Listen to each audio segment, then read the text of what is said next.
It was a chilly afternoon in downtown Los Angeles. Elon Musk, dressed in his signature black jacket and jeans, was walking briskly down the busy street after an important meeting. He had been in the city for work, but today he had a moment to himself. As he walked, the sounds of the bustling crowd filled the air and the lights of the city shone bright, but something caught his eye.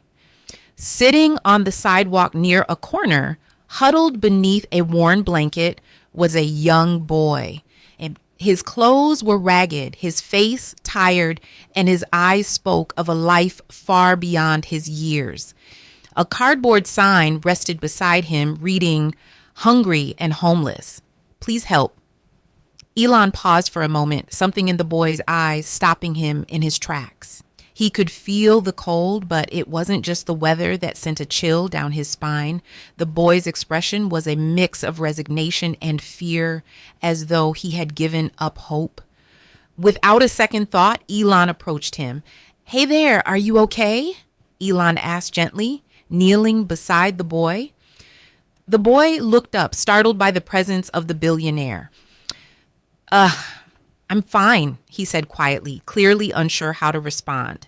"What's your name?" Elon asked, his voice soft but insistent. "Zach," the boy replied hesitantly, his voice barely a whisper. "Zachary." Elon nodded, taking a moment to absorb what Zach had said. He could see the pain in the boy's eyes. "Zach," Elon began, "how old are you?" 15. Zach replied, looking down at the ground. "I ran away from home. Things weren't great there. I've been living on the streets for a few months now, just trying to get by." Elon's heart tightened. He had heard stories of kids who ran away, of people who had been forgotten by society. But seeing it up close was something else entirely. He couldn't just walk away. "How about we get you somewhere warm?" Elon said, offering his hand to Zach. The boy looked up at him, his eyes filled with confusion. "Why would you help me? You don't know me." Elon smiled, the kind of smile that said he'd heard that question before. "Because someone should have helped you a long time ago." With that, Elon pulled out his phone and made a quick call to his assistant. "Sarah, I need you to find a nearby hotel with availability and get a doctor to meet us there. It's urgent." He paused, then added, "and make sure they have a warm meal waiting." Elon turned back to Zach, who was still sitting on the sidewalk, staring at him as though trying to understand why someone like him would offer help. "I'll be right back," Elon said, making sure Zach understood he wasn't going anywhere. Moments later, a black SUV pulled up. A well-dressed driver stepped out and opened the door, ushering Zach into the car. As they drove to the hotel, Zach sat quietly, glancing occasionally at Elon, who was sitting beside him. It was all happening so fast, and he couldn't quite believe it. Once at the hotel, Zach was escorted to a suite where a hot shower, fresh clothes, and a comfortable bed awaited him. A doctor arrived soon after, checking his health and giving him advice on how to stay safe and healthy. Meanwhile, Elon had made arrangements with a local youth services organization, one that helped homeless teenagers reintegrate into society.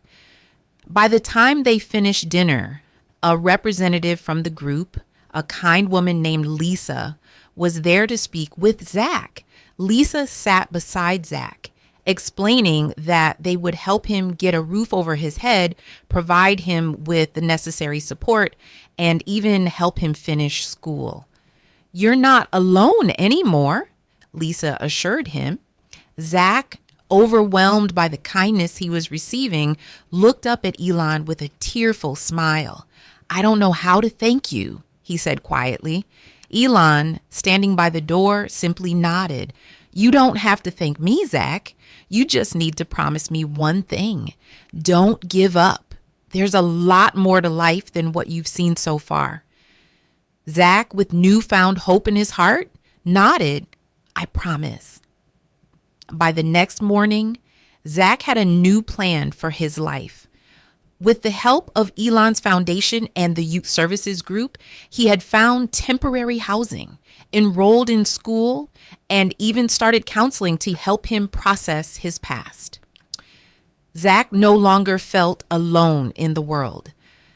As Elon prepared to leave, he looked back at Zach, who was sitting at the hotel lobby, now smiling as he spoke with Lisa.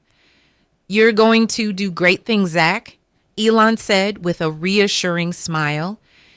Zach watched as Elon left the hotel, but this time he wasn't looking at him with despair. He was looking at his future with hope. And as Elon walked away into the bustling streets of Los Angeles, he couldn't help but feel a quiet sense of satisfaction. In a matter of hours, one life had been changed. And for Zach, the future suddenly looked brighter. And that brings us to the end of today's story. I hope you enjoyed this tale of compassion and second chances. If you did,